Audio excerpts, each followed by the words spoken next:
समन्ता चक्रवालेषु अत्रा गच्छन्तु देवता सद्धम्मं मुनिराजस्य सुनन्तु सग्गमक्कदं धम्मस्सवන कालो अयं बदन्ता धम्मस्सवන कालो अयं बदन्ता धम्मस्सवන कालो अयं बदन्ता नमो तस् भगवतो अरहतो सम्मा सम्बुद्धस्स नमो तस् भगवतो अरहतो सम्मा सम्बुद्धस्स नमो तस् भगवतो अरहतो सम्मा सम्बुद्धस्स කාරුණික ශ්‍රද්ධාකාමී පින්වතුනි අද ඔබ හැම කෙනෙක්ම ඉමහත් ශ්‍රද්ධාවෙන් යුක්තව මේ වෙලාවේදී සූදානම් වෙන්නේ ශාන්තිනායක බුදුරජාණන් වහන්සේ දේශනා කරන්නට යෙදුන උතුම් ධර්මය ටික වෙලාවක් අහුම්කම් දෙන්නටයි. අද මෙම ධර්මානුශාසනාව සිද්ධ කරන්නේ විශේෂයෙන්ම අපේ රටේ දරුවන්ගේ ගුණ සහ නුවණ දියුණු කරන්නත් කුසලතා වැඩි දියුණු කරන්නත් විශාල කැපවීමක් කරපු අපේ රටේ ශ්‍රේෂ්ඨ ජේෂ්ඨ පුරවැසියෙක් ලෙස වගේම රටට අවංකව ආදරය කරපු රටේ දරුවන්ට අවංකව ආදරය කරපු රටේ දරුවන්ගේ අනාගතය පිළිබඳව අවංකවම මැදිහත් වීමක් තමන්ගේ ජීවිතය තුළ සිද්ධ කරපු සත්පුරුෂයෙකුගේ ගුණ සිහි කරන්න තමයි අද මේ පින්කම සිද්ධ කරන්නේ. මොකද ඔබ හැම කෙනෙකුගේම විශේෂයෙන්ම ළමා කාලයේ මතක නම් ඔබ හැම කෙනෙකුගේම සිහියට එන නමක් තමයි සුරංගමාමා කියලා අඳුන්වපු විශේෂිත මහත්මයෙක් කවුරුත් එතුමා හඳුන්වන්නේ සුරංගමාමා කියලා. ඉස්කෝලවලට ඇවිල්ලා පාසල් වලට ඇවිල්ලා විවිධ ළමා වැඩසටහන් ඒක පුද්ගල නාට්‍ය ප්‍රසංග විවිධ කුසලතා දියුණු කරගන්න ළමයින්ට උපකාර කිරීම මේ ආදී බොහෝ දේවල් ඔබේ ළමා කාලය තුළ ඔබ අත්දැකලා ඇති සුරංගමාමා කියන ඒ උදාර චරිතය නිසා අවුරුදු 40ක් 80 දශකයේ මුලදීම එතුමාගේ ඒ දරුවෝ වෙනුවෙන් කලාව සාහිත්‍ය වෙනුවෙන් භාෂාව වෙනුවෙන් අපේ සංස්කෘතිය වෙනුවෙන් විශේෂයෙන්ම දරුවන්ගේ අධ්‍යාපනය වෙනුවෙන් එතුමා මැදිහත් වීමක් සිද්ධ කරන්නට ගත්තේ. එතුමාගේ ජීවිතයේ ඒ දායකත්වය විශේෂයෙන්ම රූපවාහිනිය ගුවන් විදුලිය වගේ මාධ්‍ය නිසා අපේ රටට එතුමාගේ ජීවිතයේ එක අවස්ථාවකදී ලබා දෙන්නට එතුමාට අවකාශය ලැබුණා. ඉතින් ඒ සුරංගමාමා අභාවයට පත් වෙන්නට යෙදුනා ආනන්ද කුමාරගේ මහත්මාණන්. එතුමාගේ අභාවය සිද්ධ වෙලා දැන් සතියකට අධික කාලයක් වෙනවා. ගාල්ල මහින්ද විද්‍යාලයේ ආදි ශිෂ්‍යයෙක් එතුමා. විශේෂයෙන්ම ළමා පරපුර වෙනුවෙන් අවුරුදු 40කට අධික කාලයක් මහා මෙහෙවරක් කරපු එතුමාගේ අභාවය සිද්ධ වුණේ පිළිකා රෝගයකට ගොදුරු වෙලා ටික කාලයක් අසනීපව ඉඳලා එතුමා අභාවයට පත් වුණේ. ඉතින් එතුමා වෙනුවෙන් එතුමාගේ ආදරණීය දියණියට අවසන් කටයුතු සඳහා සහභාගී වෙන්නට අවකාශයක් ලැබුණේ නැහැ. විමානි නෝනා මහත්මිනිය ඔස්ට්‍රේලියාවේ ජීවත් වෙන. ඒ වගේම දයනනුවන් අසංක මහත්මාණන් ඒ දෙපළට සුරංගමාමගේ අවසන් කටයුතු වෙනුවෙන් සම්බන්ධ වෙන්නට තමන්ගේ පියාණන්ගේ අවසන් කටයුතු වෙනුවෙන් සම්බන්ධ වෙන්න අවකාශයක් නොලැබුණු නිසා මට බොහෝම කරුණාවෙන් ආරාධනා කර සිටියා තාත්තා වෙනුවෙන් විශේෂයෙන්ම පුංචි මුණුබුරු මිනිබිරියන් ඉන්නවා. ඒ දරුවන්ගේ සීයා වෙනුවෙන් විශේෂයෙන්ම පින් අනුමෝදන් කරලා ධර්මානුශාසනාවක් සිද්ධ කරලා දෙන්නට කියලා. ඇත්තටම එතුමා වෙනුවෙන් එතුමා දරුවන්ට විතරක් නෙමෙයි පොඩි දරුවන්ට විතරක් නෙමෙයි පිරිවෙන් වලට ගිහිල්ලා පොඩි සායනහන්සලා වෙනුවෙන් විශේෂ වැඩසටහන් සිද්ධ කරපෝ පුදුම ශාසනික ලැබියාවක් විශේෂයෙන්ම ළමාවිය ගෙවමින් ඉන්න චූටි සායනහන්සලට බොහොම ආදරයක් කරුණාවක් දක්වපු සත්පුරුෂ කෙනෙකු බව අපිට දැනගන්නට ලැබුණා. ඒ එතුමාට පින් දෙන්න මේ පින්කම කරලා දෙන්න හරි අවස්ථාවක් ලැබීම අපි කල්පනා කරනවා අපේ රටට කරපු අපේ දරුවන්ට කරපු අපේ ශාසනයට කරපු ඒ මහා දශක 4ක යුග මෙහෙවරට අපි එතුමා වෙනුවෙන් පළ කරන කෘතඥතාවයක් කියලා. ඒ දියණිය මේ ආරාධනාව සිද්ධ කරාම එතුමාගේ නම ඉක්මනින්ම මට මතක් වුණා. මොකද අපේ ළමා කාලේ ගුවන් විදුලියෙන් එතුමාගේ වැඩසටහන් අපි අහලා තිබෙනවා. රූපවාහිනියෙන් එතුමා අපි දැකලා තියෙනවා. ඒ වැඩසටහන් අපි නරඹලා තිබෙනවා. එයින් අපි වගේ එතුමා මේ වැඩසටහන් ආරම්භ කරපු අවදී ළමා කාලයේ ගෙවපු බොහෝ දෙනෙක් ජීවිතයට චූටි දෙයක් හරි එකතු කරගත්තු එක අනිවාර්ය කාරණයක්. ඒ එතුමාට පින් අනුමෝදන් කරන්නට තමයි අද මේ ධර්මානුශාසනාව සිද්ධ කරන්නේ. ඊට අමතරව විශේෂයෙන්ම සුජීවත්ව සිටින ආදරණීය මෑණියන් වහන්සේට වගේම මේ පියාණන් සුරංග මාමා ලෙස හඳුන්වපු මේ සත්පුරුෂ මහත්මාණන් ආනන්ද කුමාරගේ මහත්මාණන් රෝගීව ඉදිද්දී විශේෂයෙන් බලාගත්තේ කාන්ති කුමාරගේ නන්ද කෙනෙක් මේ විමානි මහත්මියගේ ඒ වගේම රත්න කුමාරගේ ලොකු තාත්තා එයයි තමයි බොහෝම සුවදායීව පිළිකාවක් හැදලා තිබුණත් විඳවන්නේ නැතුව බොහෝම දුකටපත් වෙන්නේ නැතුව පහසුකමක් ඇතුව ඒ රෝගීව ඉඳපු කාලෙත් ඉඳලා සනසිල්ලේ ඇස් පියාගන්න පුළුවන් පරිසරයක් උදාකරනද මේ දෙපළ කරපු කැපවීම පිළිබඳව අපට සිහිපත් කරන්නට යෙදුණා. ඉතින් එතුමා ඒ දෙපළට ආශිර්වාද කරන්නත් මේ පින්කමේදී බලාපොරොත්තු වෙනවා.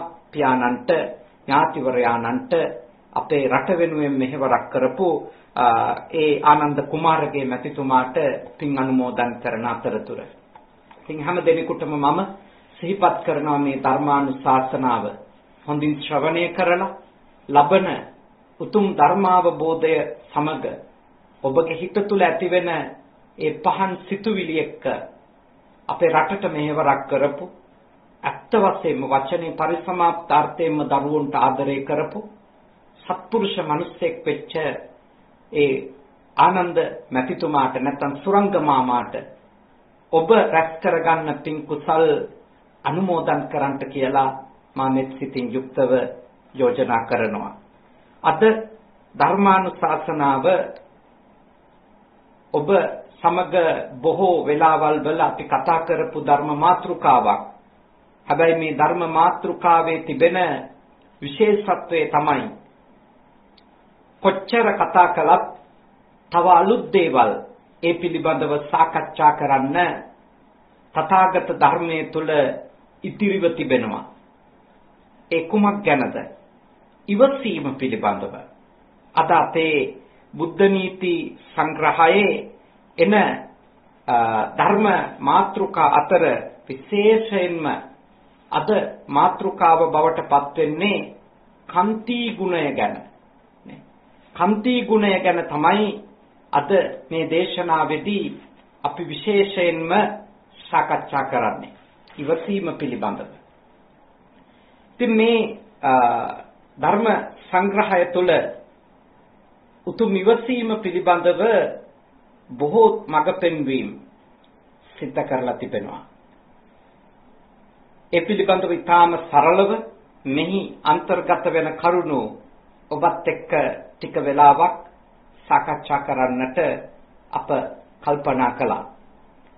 පින්වතුනි, බුදුරජාණන් වහන්සේගේ ධර්මයේ කන්ති කියන ගුණය, කන්ති කියන ධර්මය පෙන්වලා දීලා තිබෙන්නේ උතුම් සීලයක් ලෙස, උතුම් තපසක් ලෙස. ඔබ අහලා තියෙනවා කන්ති පරමං තපෝති තික්ඛා නිබ්බාණං පරමං වදන්ති බුද්ධා. ස්වාමීන් වහන්සේලා රැස්තුණු අවස්ථාවල සජ්ජායනා කරන, නිතර සජ්ජායනා කරන එක ගාථා ධර්මයක් තමයි ඒ ගාථා ධර්මය. කන්ති ඉවසීම නම් වූ තපස සීලය අප තුල දියුණු කරගන්නට ඕන. ඉවසීම දියුණු කරගන්නට අපට පුළුවන්කම තිබෙනවා නම් එය අපි අපේ ජීවිතයේ සියලු යහපත උදා කරගන්න, මේ ලෝක සැනසෙල්ල, පරලෝක සැනසෙල්ල උදා කරගන්නට අපට උපකාරවත් වෙන ධර්මයක්. ඔබ දන්නවා බෝධිසත්වයන් වහන්සේ ගැන. අපේ බුදුරජාණන් වහන්සේ පාරමී පුරණ කාලේ බෝධිසත්වයන් වහන්සේ ලෙස උන්වහන්සේ පාරමී 10ක් සම්පූර්ණ කළා. ඒන් එක පාරමිතාවක් තමයි, ඒන් එක පාරමී ධර්මයක් තමයි කන්ති කියන පාරමිතාව, ඉවසීම. එතකොට බලන්න උන්වහන්සේ අසංඛ්‍ය ගානක් අපි දීපංකර පාදමූලයේ ඉඳලා ඉදිරියට කොච්චර කාලයක් පාරමී පිරුවද කියලා විස්තර සොයනකොට අපිට හමු වෙන්නේ සාරා සංඛේය කල්පලක්ෂයක් කියලා. අසංඛ්‍ය 4කුත් කල්ප ලක්ෂයක් බෝධිසත්වයන් වහන්සේ පාරමී පිරුවා කියන එක තථාගත දේශනාවේ බුද්ධ චරිතයේ ඒ බෝසත් අවධිය ගැන තියෙන විස්තරවල සඳහන් වෙනවා.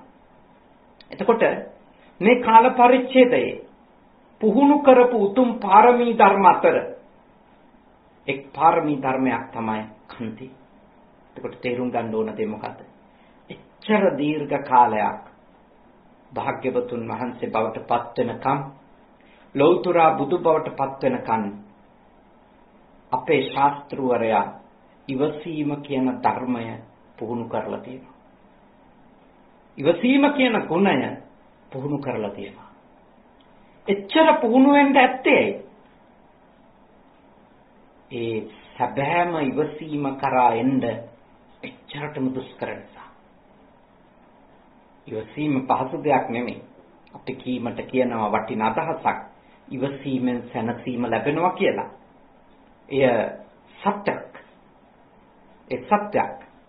නමුත් එතනට එන එක, ඒ සැබෑම ඉවසීම කියන ධර්මයට එන එක, ඒ ගුණය වචනයේ පරිසමාප්ත අර්ථයෙන්ම අප තුළ ඇති කරගන්න එක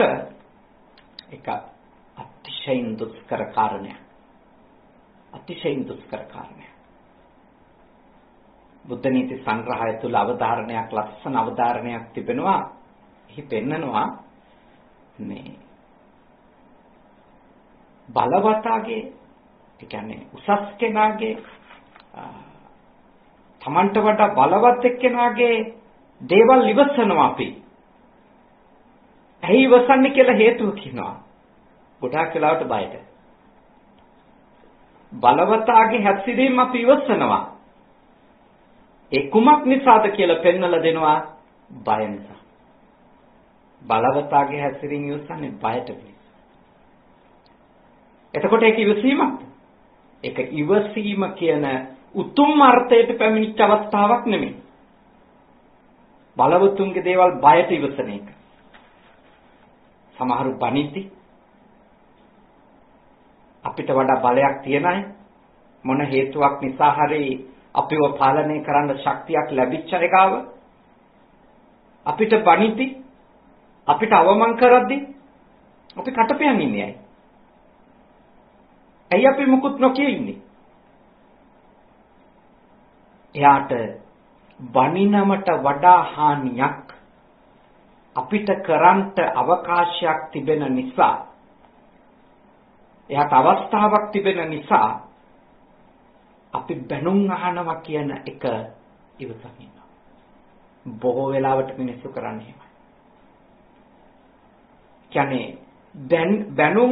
බැනුම් නොයිවසිල්ල දැනුම ඉවසුවේ නැතොත් ඊට වැඩි හානියක් වෙන්න පුළුවන් කමක් තිබෙන නිසා තමයි බොහෝ දෙනෙක් බලවතෙක් බනිනකොට තමන්ට වඩා බලය තියෙන කෙනෙක් දොස් කියනකොට එය ඉවසාගෙන කටයුතු කරන්නේ.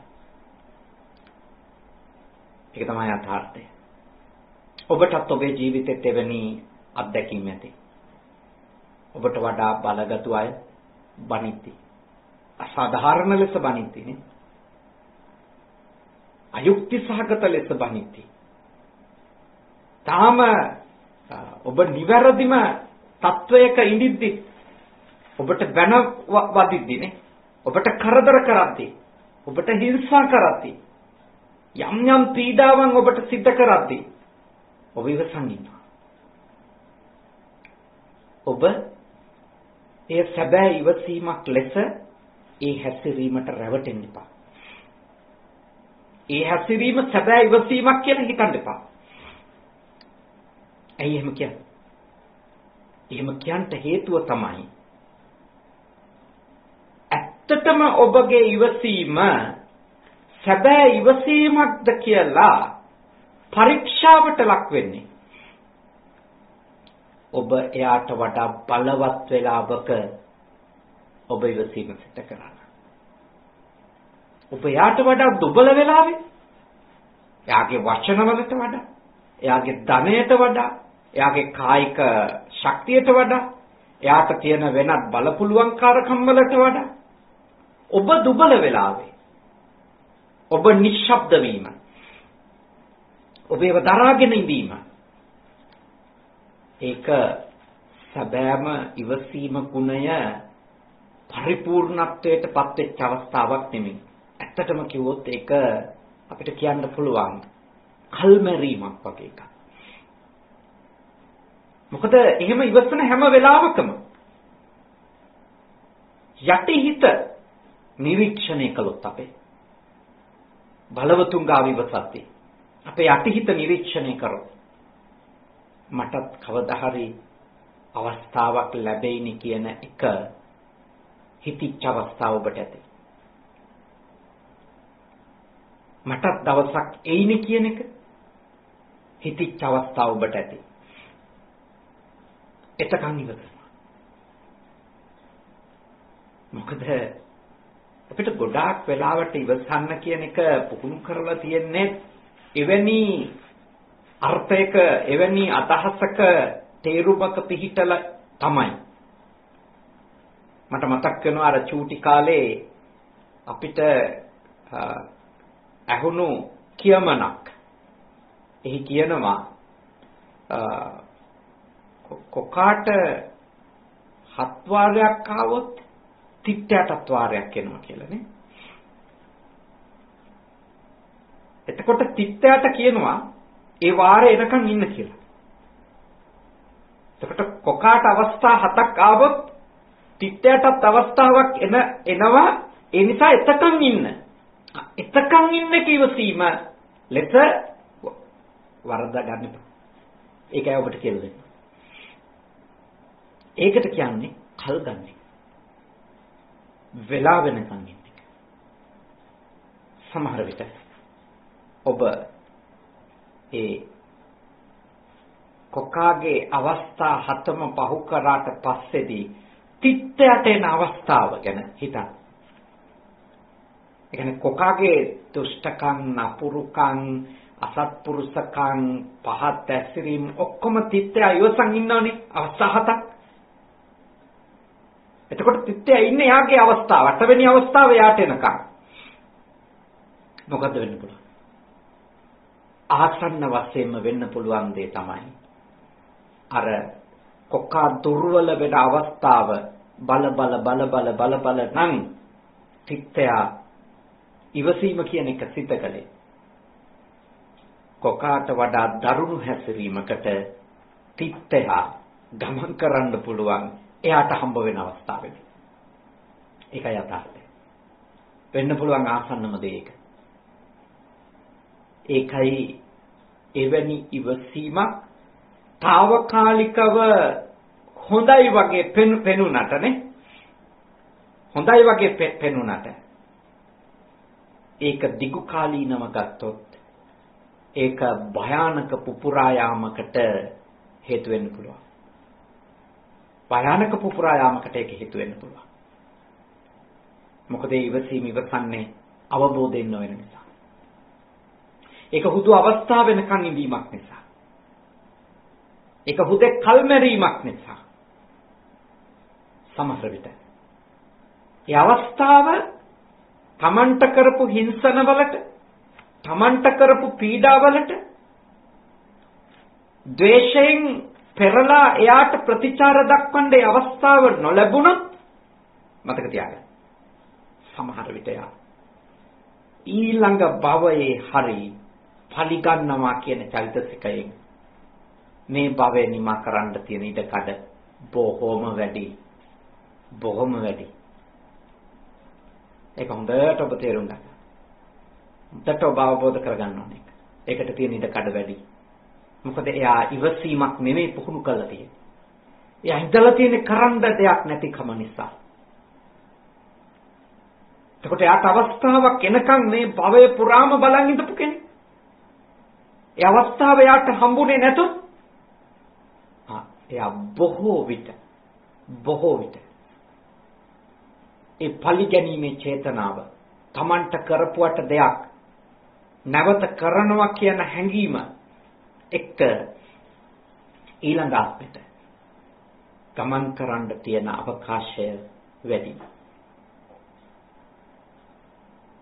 එතකොට දැන් මේ කතාවේදී ඊළඟ අනිත් පැත්තත් දැන් තේරුම් ගන්න ඕන.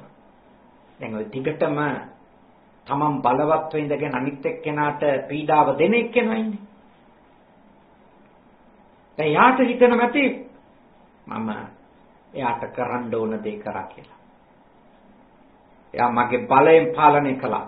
එයාට කට අරින්න දුන්නේ නැහැ මම. එයාට නටන්න දුන්නේ නැහැ මම එයාව මට ඕන විදියට තියාගත්තා. මතක තියාගන්න. මේ ආත්මේ ඔබ සමහර විට කෙටි කාලයක් එවැනි අල්ප ආශ්වාදයක් විඳ ඉන්න පුළුවන්. සමහර විට මේ භවය පුරාම ඔබ ඒ ආශ්වාදය විඳින්න පුළුවන්. යටත් කරගත්තා කියලා. ඕන විදියට නටෝගෙන ඉන්නවා කියලා. ඒත් ඔබ ඊළඟ භවයට ඔබේ පස්සෙන් එන්න වෛරී සත්වයක් නිර්මාණය කරගනිමින් තියෙනවා. ඔබ නිර්මාණය කරගනිමින් තිබෙනවා ඔබේ පසුපස ඇවිල්ලා හිංසා කරන්න තව තැනැත්තෙක් හෝ තැනැත්තියක්. ඔබට හිතෙන්නේ මේ වෙලාවේ ඔබගේ බලය නිසා ඔබ ලොකු ජයග්‍රහණයක් ලබමින් ඉන්නවා කියලා. වරද්ද ගන්න එපා. ඒක ජයග්‍රහණයක් නෙමෙයි. ඔබ සමහර විට ඔබේ මේ භවයේ අවසාන කාලයට බොහෝම පීඩාවලට මුහුණ දෙන්න වෙන පරිසරයක් ඔබ වර්තමාන මේ මොහොතේ අනිකාවට පීඩා කරමින්, අනිකාට හිංසා කරමින්, අනිකාට රිද්දමින්, අනිකාට නපුරුකම් කරමින්, අනිකාට දුෂ්ටකම් කරමින්, කායිකව සහ මානසිකව වද දෙමින් ඔබ ඔබේ මේ භවයේම අවසාන කාලයට භයානක දේවල් ටිකක් නිර්මාණය කරගනිමින් තියෙනවා. මරණකම්. ඇත්තටම ඔබ බලවත්ව හිටියොත් මොකක් හරි පෙරපිනකට ඔබට දරුණු ප්‍රතිචාරයක් අර හිංසනයට ගොදුරු වෙච්ච එක්කෙනාගෙන් එන එකක් නැහැ. ඒත් ඔබ නිසා පීඩා විඳපු කෙනා ධර්මාවබෝධයටපත් වෙලා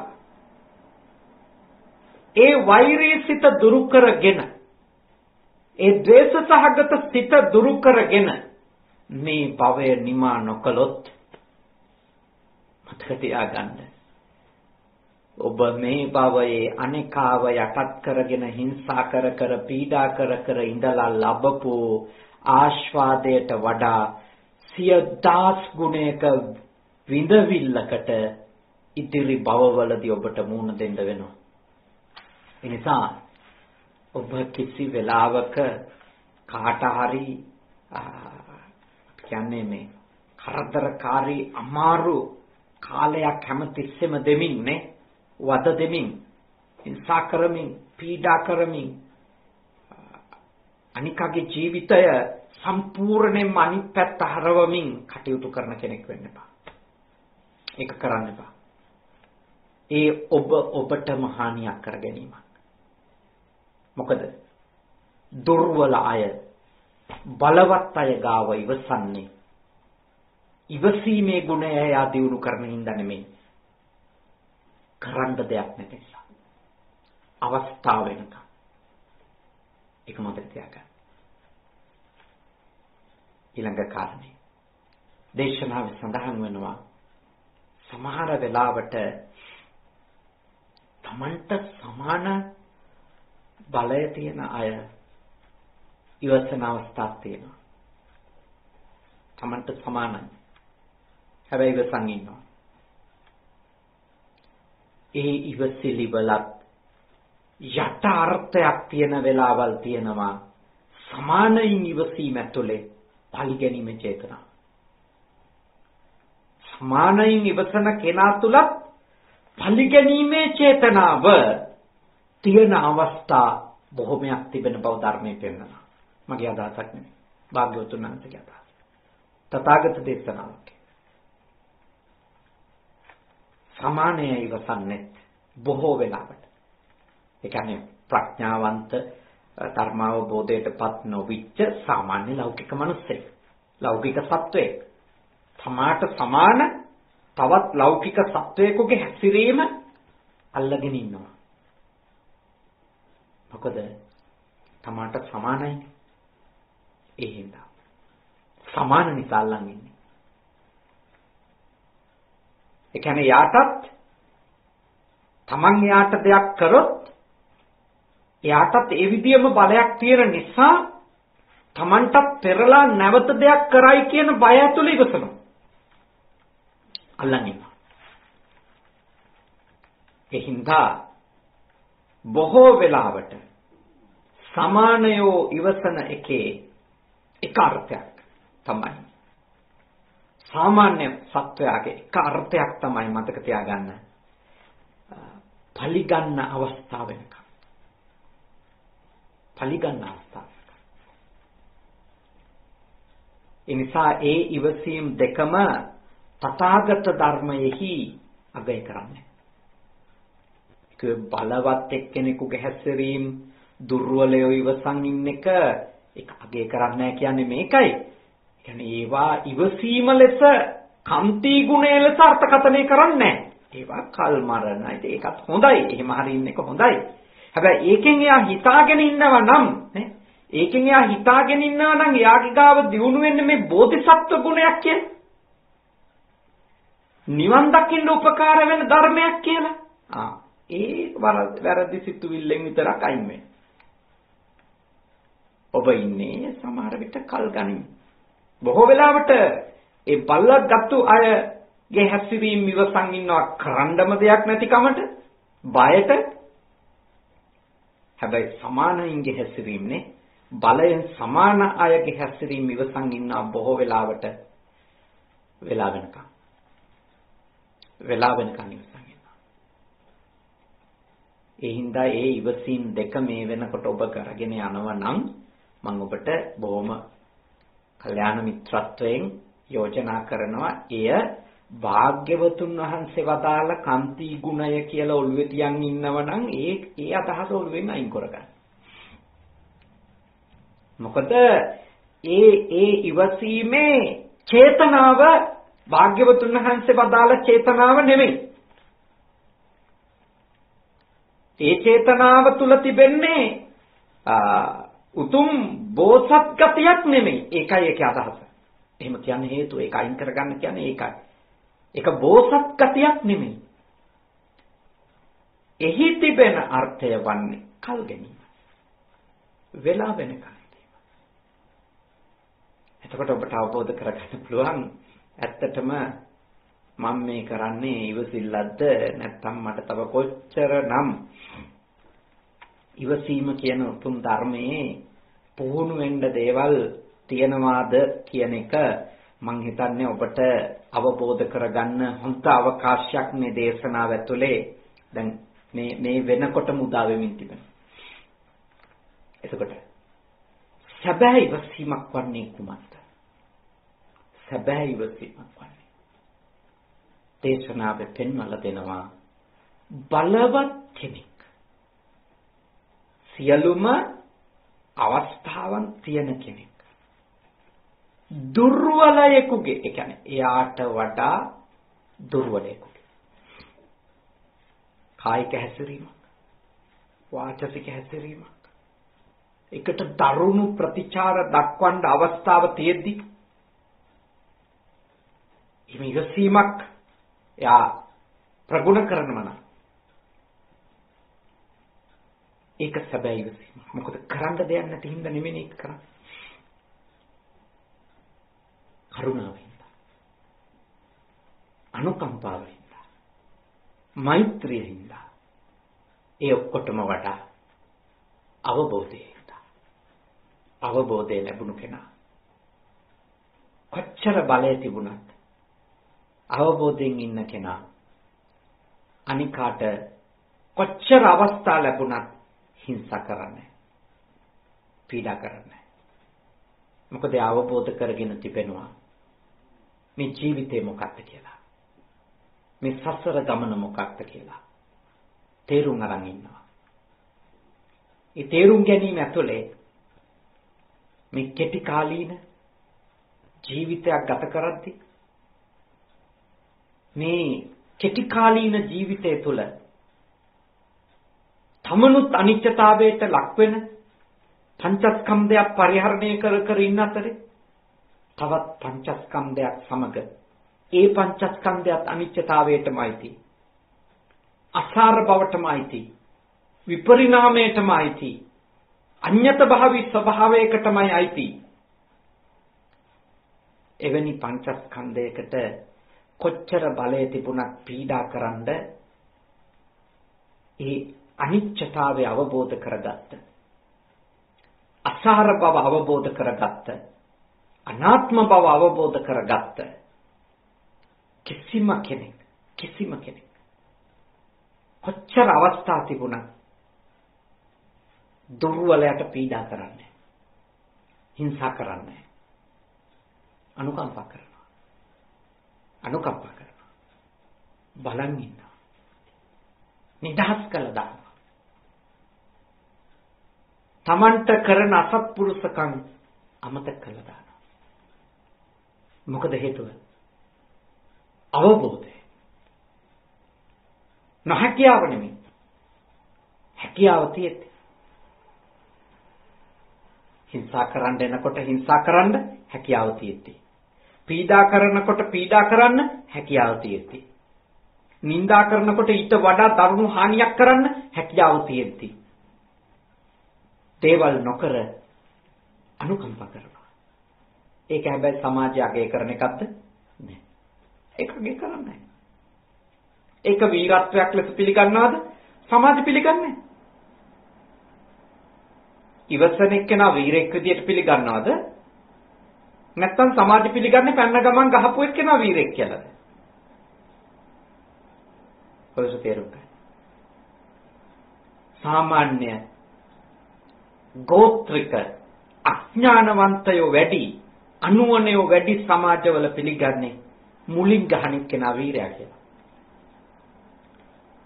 පැන්න ගමන් ගහන කටට එන එකක් කියලා බනින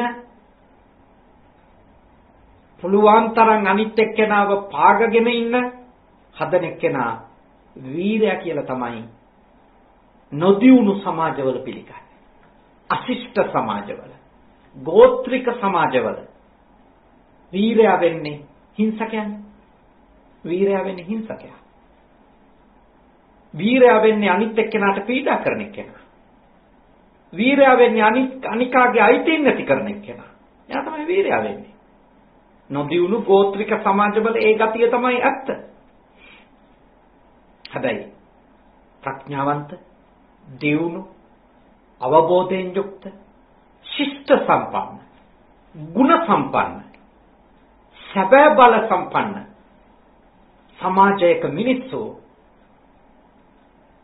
තමන්ට කොච්චර අවස්ථා තිබුණත් අනිකාව කායික හිංසනයට ගොදුරු කරන්නේ, වාචසිකව හිංසාවලට ගොදුරු කරන්නේ, පීඩා කරන්නේ, තමන්ගේ බලය පාවිච්චි කළා අනිකාට ජීවත් වීම අසීරු කරන්නේ. ඒ තමයි ඥානවන්තයින්ගේ ස්වභාවය. මොකද හේතුව ඒ අවබෝධ කරගෙන තියෙනවා. බලය අනිත් එක. තමන්ට මේ තියෙන බලය හෙට දවසේ දශමයක් තරම්වත් නැති වෙලා යන්න පුළුවන්. ඒ හින්දා එයි මම බලයේ තියෙද්දි මෙහෙම අඥානවන්තව ද්වේෂයෙන්, වෛරයෙන්, ක්‍රෝධයෙන් වැඩ කරන්නේ. මං ඇයි ඒ වගේ නරක නපුරු අයහපත් සිතුවිලි ඇති කරගන්නේ? මං ඇයි ඒ වගේ නරක සිතුවිලි වලින් මගේ කය වචනේ ක්‍රියාත්මක කරන්නේ කියලා ඥානවන්තයා කල්පනා කරනවා. කොයිලාද කල්පනා කරන්නේ? බලය තියෙන නිසා. හැකියාව තියෙන වෙලාවේ. ඕනම නපුරු හැසිරීමකට යන්න අවස්ථාව තියෙද්දී එයා කල්පනා කරනවා නෑ මං එහෙම වෙන්නේ නෑ. මං එහෙම හැසිරෙන්නේ නැහැ කියලා. ඒ තමයි එයාගේ ප්‍රබුද්ධකම. ඒ තමයි එයාගේ දියුණුව.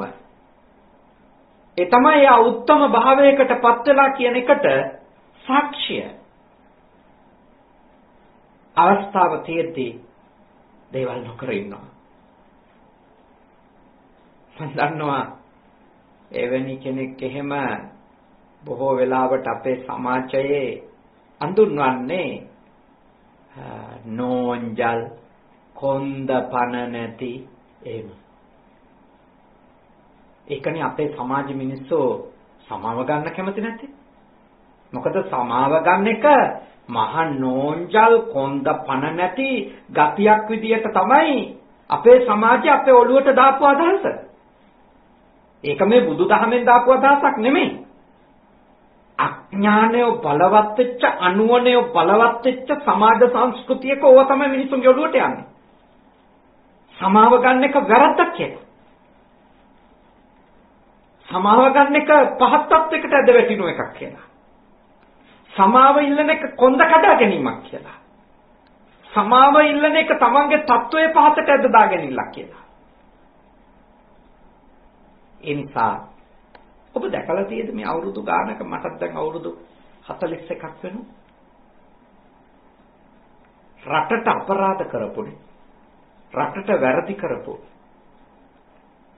කිසිම නායකයෙක්, කිසිම දේශපාලඥයෙක් මේ පහුගිය අපි දන්න අවුරුදු 30 අපිට අවුරුදු 30ක් විතර මතකයි.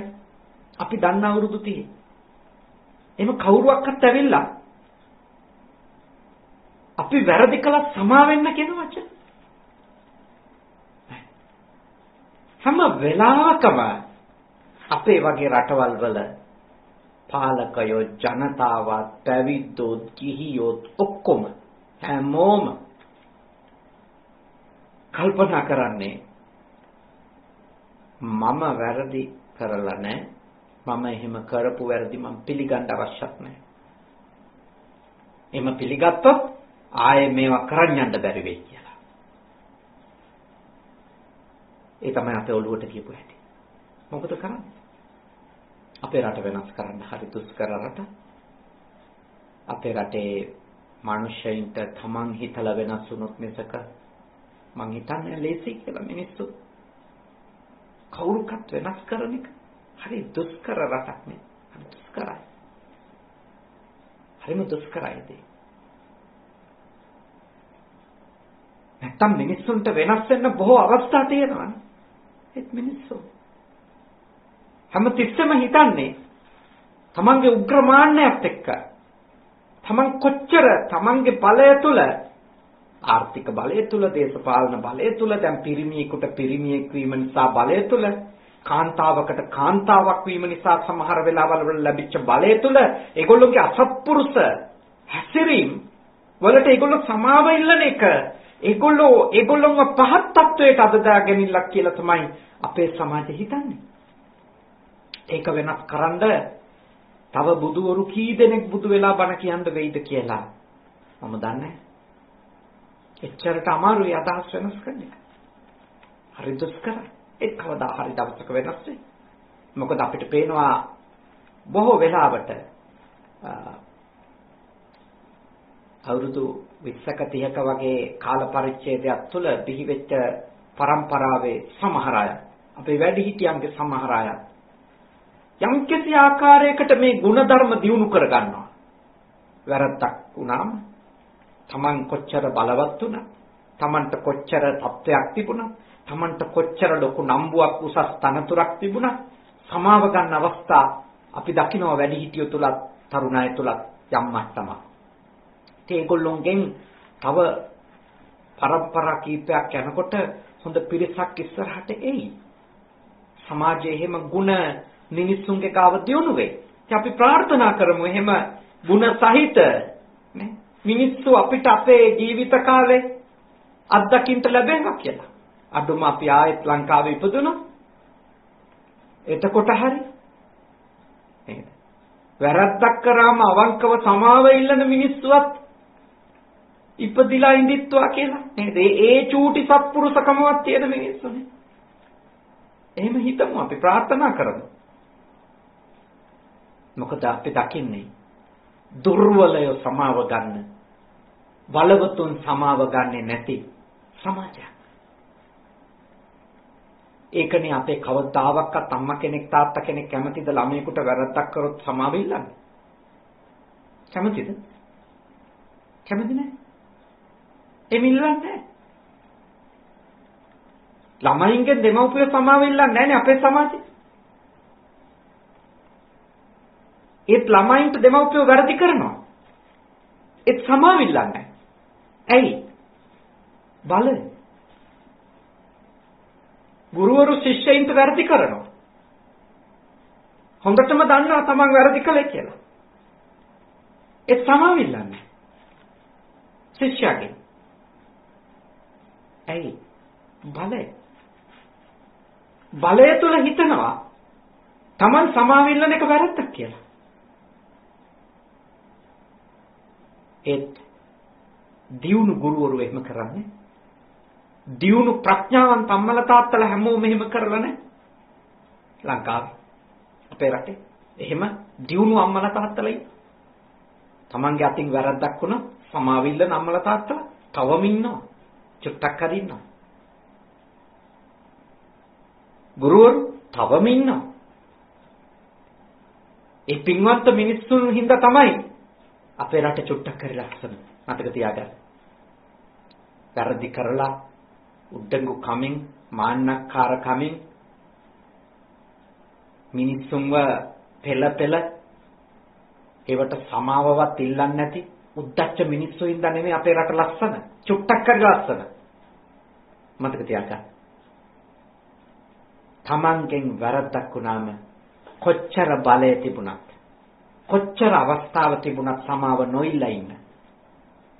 සමාව ඉල්ලන ශ්‍රේෂ්ඨ මිනිස්සු අල්පයක් හෝ අපේ සමාජේ තාම ඉතුරු වෙලා ඉන්න හින්දා තමයි අපේ රට තාම යහපත් මට්ටමක තියෙන්නේ. එහෙම ගුණ ඇති දරුවෝ වැඩි කරන්න ඕන. සුරංගමාම වගේ සත්පුරුෂය ඉස්කෝල ගානේ ඇවිත් කියලා දුන්නේ අන්නේ වගේ දරුවෝ ටිකක් ඒ වගේ ගුණ ඇති දරුවෝ ටිකක් සමාජයට බිහි කරන්න තමයි ඒ වගේ සත්පුරුෂයෝ කතා කළේ ඉස්කෝල ගානේ ගිහිලා. වැඩසටහන් කරමින් දරුවන්ට කියලා දුන්නේ ඒ වගේ සත් ගුණ ඇති කරගන්න. ඒකයි අපි මේ මිනිස්සුන්ට කළගුණ සලකන්නේ. ඒකයි අපි මේ මිනිස්සුන්ට පින් දෙන්න ඕන. චුට්ටක් හරි මේ සමාජයේ උඩට ගෙනියන්න ඒගොල්ලෝ තරපු දායකත්වයට මේ සමාජ ප්‍රබුද්ධ මට්ටමට පත් කරගන්න ගෝත්‍රික වහල් ගති වලින් තොරවනේ ඥානවන්ත නිදහස් ගුණවත් වැදගත් සමාජයක් බවට සමාජපත් කරගන්න. ඒ උතුම් ධර්ම අපි අප තුළ දියුණු කරගත යුතුම වෙනවා. භාග්‍යවතුන් වහන්සේ අපිට වදාළේ ශක්තිය තියෙද්දි, බලය තියෙද්දි, අවස්ථාව තියෙද්දි, හැකියාව තියෙද්දි ඔබගේ ඉවසීම දියුණු කරන්න කියලා. මොකද මේ වෙලාවේ ඔබ ඉවසනවා යන.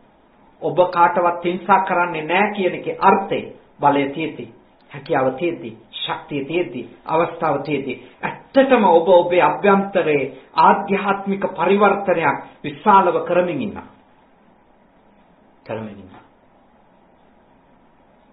ඔබේ අභ්‍යන්තරයේ මහා පරිවර්තනයකට ලක් වෙමින් ඉන්නවා. තියෙනවා. ඔබ උතුම් අවබෝධයකටපත් වෙමින් ඉන්නවා. ඔබ තේරුම් අරන් තියනවා ජීවිතේ කොච්චර తాවකාලික එකක්ද. මගේ බලය, මගේ ධනය, මගේ රූපය, මගේ ශබ්දය, මට තියෙන හැකියාවන් මේ කොච්චර తాවකාලිකද කියලා ඔබ අවබෝධ කරගන්න ඉන්නවා. ඒකයි ඔබ ඔබේ ඒ ඉවසීම ඔබ තුලින් નિરાයාසයෙන් එළියට එන්නේ කොච්චර අවස්ථා තිබුණා. ඒ අවස්ථාවම తాවකාලික දේවල් කියලා ඒවා හුදු අවස්ථා විතරයි කියලා ඔබ අවබෝධ කරගන්න ඉන්න හින්දා. එහෙම ගුණ ඇති කෙනෙක් බවට ඔබපත් වෙන්න උත්සාහ කරා. මහත් වීර්ය කරනවා. මගේ සමහර වෙලාවට බලවත්කම ඇතුලේ ඒ නොයිවසිලිවන්තකම එන වෙලාවල් තිබෙනවා. බලවත් අවස්ථාවල්. හැබැයි ඒ වෙලාවට මම මතක් කරනවා බුදුහාමුදුරුවෝ. උන්වහන්සේ මොකක්ද අපිට කිව්වේ කියලා. උන්වහන්සේගේ මඟ පෙන්වීම උනේ මොකක්ද කියලා. බලය තියෙන වෙලාවේ නොයිවසිලිවන්ත වෙන්නද? අවස්ථාව තියෙන වෙලාවේ හිංසකෙක් වෙන්නද අපිට උන්වහන්සේ දේශනා කළේ? අවස්ථාව තියෙද්දි අනිකාට පීඩා කරන්නද උන්වහන්සේ අපිට දේශනා කළේ? අවස්ථාව තියෙන හින්දා අනිකාට රිද්දන්නද උන්වහන්සේ අපිට දේශනා කළේ? නෑ. අනිකාව ඉවසන්න. අනිකාගේ දුර්වලකම් වලට කරුණාවන්ත වෙන්න. අනිකාගේ දුර්වලකම් වලට දුර්වල හැසිරීම ඒවා කෙලෙස් වල දෝෂයන් ලෙස තේරුම් ගන්න. කෙලෙස් සහිත කෙනෙක් එහෙම හැසිරෙන්න පුළුවන් කියලා අවබෝධ කරගෙන සමාව දෙන්න. හිතින් වෛර කරන එක අතහරින්න. ඒව තමයි අපිට බුදුහාමුදුරුවෝ ඉගන්වන්නේ. ඉතින් අපි බුදුහාමුදුරුවෝ සිහි කරනවා නම් අපි කොහොමද අපිට අවස්ථාවක් ආපු පළියට, අපිට බලය ලැබුණු පළියට, අපිට ශක්තිය ලැබුණු පළියට අපි අනිත්‍යයට පීඩා කරන්නේ කොහොමද? අනිත්‍යයට හිංසා කරන්නේ කොහොමද? අපි බුද්ධ ශ්‍රාවකයෝ නම්, අපි තථාගතයන් වහන්සේගේ දේශනාව නම් පුහුණු කරගන්න උත්සාහ කරන්නේ අපි වීරය කරලා අදිෂ්ඨානයෙන් අපි කොහොම හරි අපේ දුර්ගුණ ටික මතුවෙන වෙලාවට ඒව පාලනය කරන්න ඕන. මාත් කරන්නේ ඒක. පාලනය කරගන්නවා. නොයවසිලිවන්තකම ඇති වෙන වෙලාවල් තියෙනවා. ඒ පාලනය කරගන්නවා. ඊටාම දුෂ්කර වුණත් පාලනය කරනවා. නෑ ඒක එහෙම වෙන්න බෑ කියලා පාලනය කරනවා.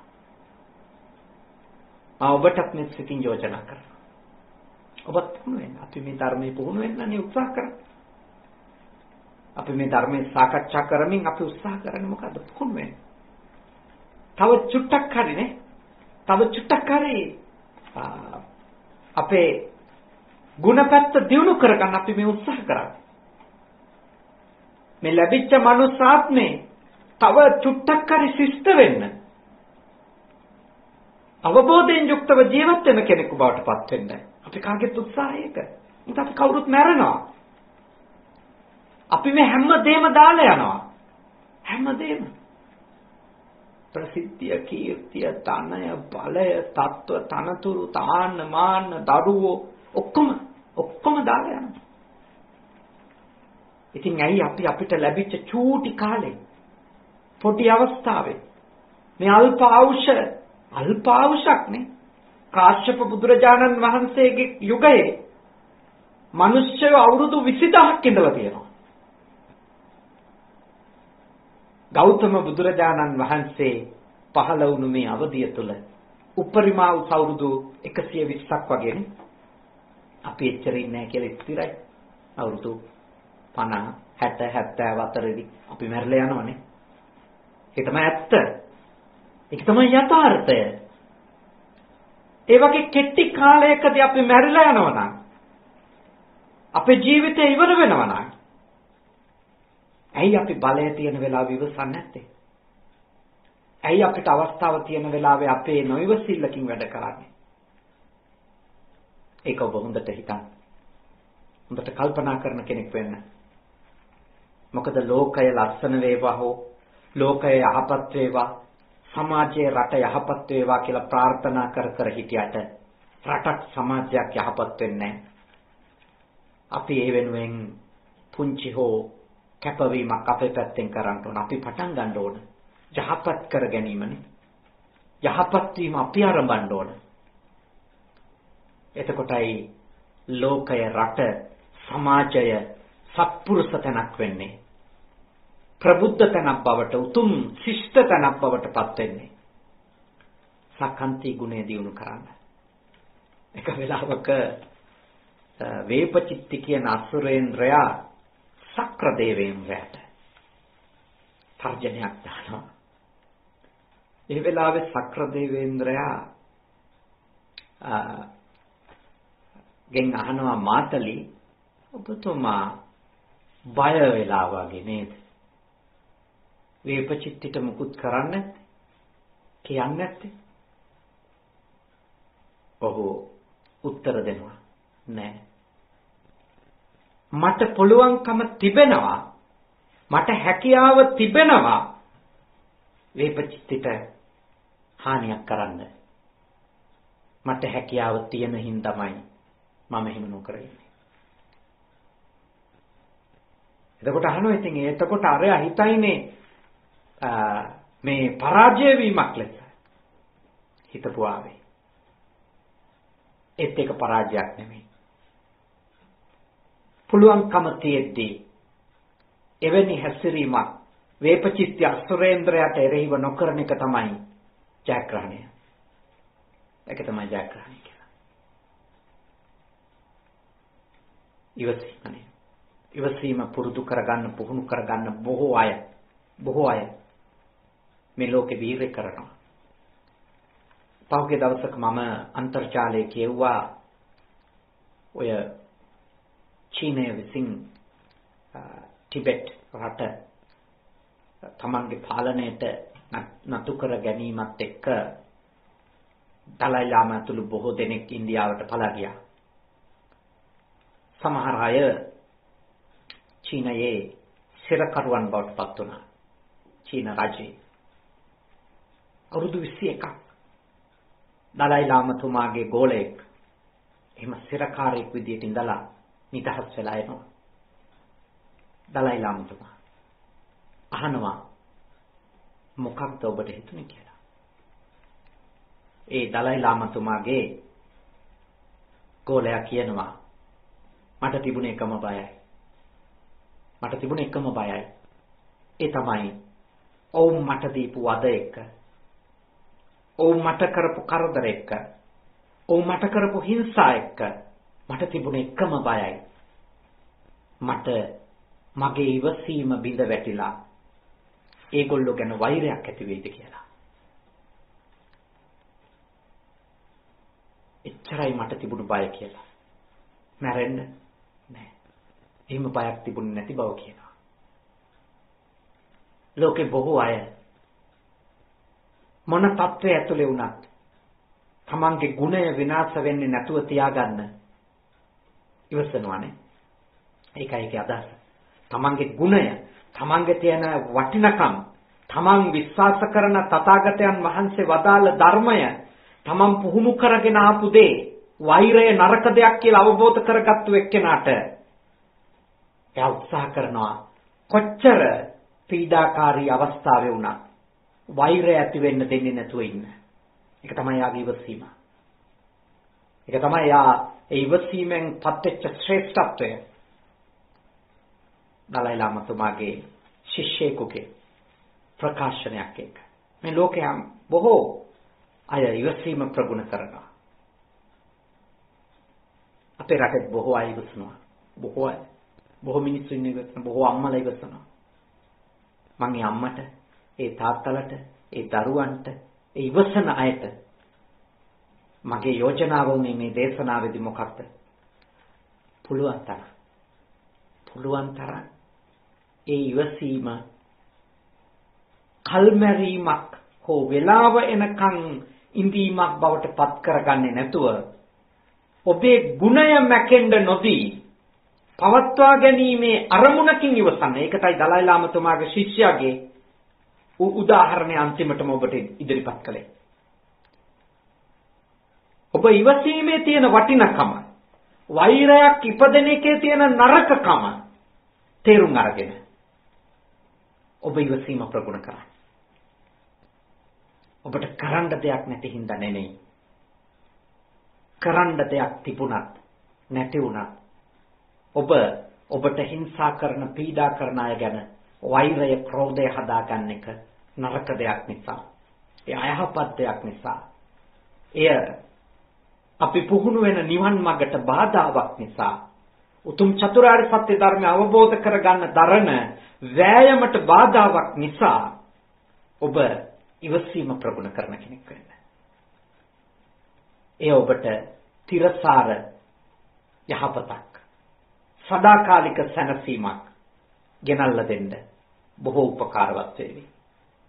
ඉතින් අද මේ දහම් කතාවේ නියලෙන් අපිට අවස්ථාව ලැබුණේ අපි හැම දෙනෙක්ගේම ළමා කාලය අර්ථාන්විත කරන්න, පාසලෙන් පාසලට, ගමෙන් ගමට ගිහිල්ලා තමන්ගේ හැකියාවෙන්, තමන්ට තිබිච්ච කලා කුසලතාවෙන්, තමන්ට තිබිච්ච දේශන කුසලතාවෙන්, තමන්ට තිබිච්ච නිර්මාණ කිරීමේ කුසලතාවෙන්, තමන්ට තිබිච්ච කතා පැවැත්වීමේ කුසලතාවයෙන්, නිෂ්පාදන කරන්න තිබිච්ච කුසලතාවයෙන් මහා මෙහෙවරක් කරපු අපේ රටේ ඉඳපු තවත් වැදගත් මිනිස්සෙකුගේ ඒ අවසන් ගමනට එයාට පින් අනුමෝදන් කිරීමක් ලෙස ඒ තමයි අපි කවුරුත් චූටි කාලේ ඉඳලම දන්න සුරංග මාමා කියලා හඳුන්වපු ආනන්ද කුමාරගේ මැතිතුමාට පින් අනුමෝදන් කරන්න තමයි අද මේ උතුම් පින්කම, මේ දහම් කතාව, මේ දහම් සාකච්ඡාව සිද්ධ කළේ.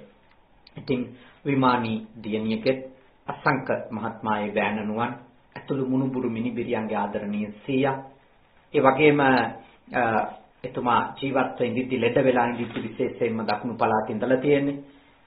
ඒ වෙලාවේ එතුමාව බලා කියාගත්ත කාන්ති කුමාරගේ නැන්දා, ඒ වගේම රත්න කුමාරගේ ලොකු තාත්තා, ඒ අයගේ ඥාතිවරයා සොහොයුරා, ඒ සියලු දෙනාටම අපි ආශිර්වාද කරමින් එතුමන්ලගේ නමින් මිය ගියපු ඒ ඥාතිවරයාණන්ට මේ පින් අනුමෝදනා කරමු. පින් අනුමෝදන් වෙත්වා. වනහපෝ බැහැම දෙනාම අපේ රටට මෙහෙවරක් කරපු ඒ මහත්මාණන්ට පින් අනුමෝදන් කරමු. එතුමන් මේ පින් අත් කරගනිත්වා, සෝපත් වෙත්වා, සපවත් වෙත්වා. භව ගමනේ උපදින හැම භවයකම ප්‍රඥාවන්තකමම ලැබේවා. සත්පුරුෂකම ලබා දෙන්න උත්සාහ කරපු එතුමට සත්පුරුෂ ඇසුරම ලැබේවා. කල්යාණ මිත්‍රයෙක් වෙන්න උත්සාහ කරපු එතුමට කල්යාණ මිත්‍රයෝම මුණ ගැහිවා. සද්ධර්මයේම අවබෝධ වේවා. ධර්මානුධර්ම ප්‍රතිපත්ති පූර්ණේ කරගෙන ඉක්මන් භවයකදී නිවන් දකින්ට සුරංග මාමාට, ආනන්ද කුමාරගේ මැතිතුමාට, ඒ දරුවන්ගේ පියාණන්ට, ඥාතිවරයාණන්ට මේ පින් පාරමී වේවා. සාදු සාදු සාදු. ඒ වගේම දෙවියෝ පින් අත් කරගනිත්වා. දෙවියන්ගේ ආශිර්වාදය එතුමාට උපකාරවත් වෙච්ච, එතුමා බලා කියාගත්ත ඒ ඥාතිවරු ඇතුළු සියලු දෙනාට, ඒ පින්කම සිත කරපු දරුවන්ට, වනහපු ඔබටත් ලැබේවා. ලංකාවට මේ අපි මේ කාලේ වැඩ සිටින මේ රටේ අපේ අතිපූජනීය සුදම්ම සායනහන්සේ, මේ සේනාසනයන්ගේ ආධිපත්‍ය ඔබවන උන්වහන්සේට අප සමග වැඩ සිටින අපේ සහෝදර මේ සේනාසනාධිකාරී කනගව සුගත භාවනා මධ්‍යස්ථානයේ පූජනීය සදාවාසයන් වහන්සේ ඇතුළු මහා සංඝරත්නයට, ඔබටත් අපේ සත්පුරුෂ දායකයින් සියලු දෙනාට සියලු දෙවියන්ගේ ආශිර්වාද ලැබේවා. නිදුක් බව, නිරෝගී බව, සුවපත් බව උදා වේවා. සියලුම දෙවිවරු මේ පින් බැලින් නිවන් දකිත්වා සාදු සාදු සාදු. අවසාන වශයෙන් ආනන්ද කුමාරගේ මැතිතුමා සුරංග මාමා ඇතුළු කොට නියගිය සියලු දෙනාටත් බණහපු ඔබටත් දෙවියන්ටත් සියලුම ලෝකවාසීන්ටත් නිවනින් සැනසෙන්න මේ පින්කම පාරමී ධර්මයක් වේවා සාදු සාදු සාදු. ආකාශට්ටා ච බුම්මට්ටා දේවානාගා මහිත්‍තිකා පුඤ්ඤන්තං අනුමෝදිත්වා චිරන් රක්칸තු ශාසනං. ආකාශට්ටා ච බුම්මට්ටා දේවානාගා මහිත්‍තිකා පුඤ්ඤන්තං අනුමෝදිත්වා චිරන් රක්칸තු දේශනං. ආකාශට්ටා ච බුම්මට්ටා දේවානාගා මහිත්‍තිකා පුඤ්ඤන්තං අනුමෝදිත්වා චිරන් රක්칸තු මම් පරන්ති තී. හැම දිනාටම තෙරුවන් සරණින් සියලු යහපත උදා වේවා, නිදුක් වේවා, නිරෝගී වේවා, සුවපත් වේවා. සාදු සාදු සාදු.